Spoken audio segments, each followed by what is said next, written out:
SprintCarLimited.com, coming from Eldora Speedway, the Double Down Duels. We're here with second place finisher Donny Schatz. Donny, fast all night, qualifying, heat race looked really good. Obviously the invert started back, I believe, in 8th or so, but carved your way to the front, took your time, but what a race that the last 5-10 laps. This car came on, you passed 2 guys in the last lap, and you only lost by 2/10. Another lap, you probably go right by Logan. Yeah, I could have used the racetrack up there too, but it doesn't, you know, the race car's really good, and to take a silly chance to try to crash it, to come back with a new one tomorrow when this one's rolling, kind of silly. So, yeah, when we were here in May, the longer runs we were good, but that was a completely different race car, completely different configuration of stuff, and this is what we've worked towards to try to be all around more consistent, and the guys have done a phenomenal job. Last couple nights been great. We're able to get the car stuck the way we need it, and we're able to put the Ford horsepower to the ground. Still feels a little bit weird to me, the things I have to do to get the engine caught up in a certain way, because when you're trained a certain way for 25 plus years, and then all of a sudden you can't do all them little quirky things you learned, you got to kind of try to relearn them, and goes to the old adage, it's hard to teach an old dog new tricks, and I'm learning the tricks, but I'm obviously a little bit slow at it. So guys are doing everything I need them to do.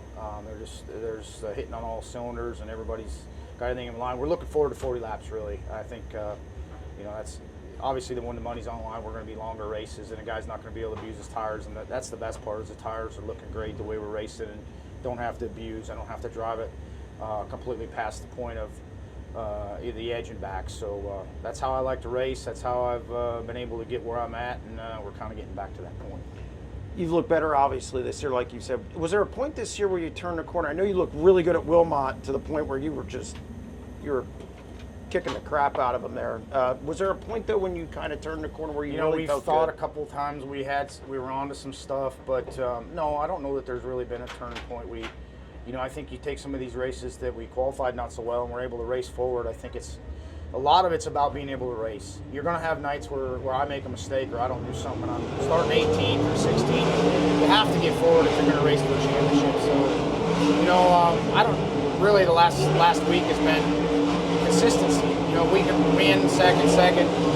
We've been coming forward a couple races prior to that, so that's really.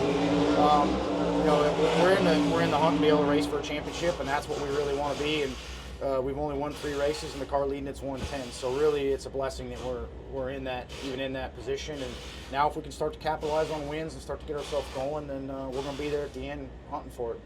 This week's all about money. Obviously, with big wins, you got tomorrow's $100 grand. Obviously, Saturday. I think you might be high points guy going into tomorrow. I don't know. You're close to it. I know you were in this group. You got to feel good about the position you're in and the way this car is rolling. Yeah, I am. That's why I didn't take the chance with Logan for the win. You got a good race car. There's no reason to have to build a new one tomorrow when you keep working on these things and make them right. So, yeah, this week is about a lot of money. There's only really one night that counts towards a championship. But still, when your race car's that good, you don't want to do something silly to put it in a bad spot. I think we've seen some stuff happen here tonight that none of us expected, and it could be any one of us. So, hats off to the guys for getting us in that position. And, yeah, we're going to hopefully have a good week money-wise. Last thing, what is it about this track? You're so good here. I don't really know that I'm that good here. I think, it's, if you look at, Steve Kinzer is definitely the best that's ever been here. And he did it in a day when you really had to hustle. And I think in today's environment, we got so much horsepower, and the track gets so slick and so technical. Sometimes it's really hard to get a hold of. And, we've been as bad here as we've been good, but for some reason, the way my race cars have been here all year, and even some of last year, the longer we go, the better it gets. And I think some of it has to do with the way a person races, the way a person uses tires and not abuse them or try to never abuse them. It seems like this is one of them places where if you spin the tire too hard in one corner, you pay the price for 5 or 6 laps, or you may never get your tire back to do the same thing. So I always try to drive that way, and obviously I've paid the price for it the last couple of years, but it's starting to come back around full circle a little bit, so I feel good. Well, congratulations on another good run tonight. Thank you, Jeremy.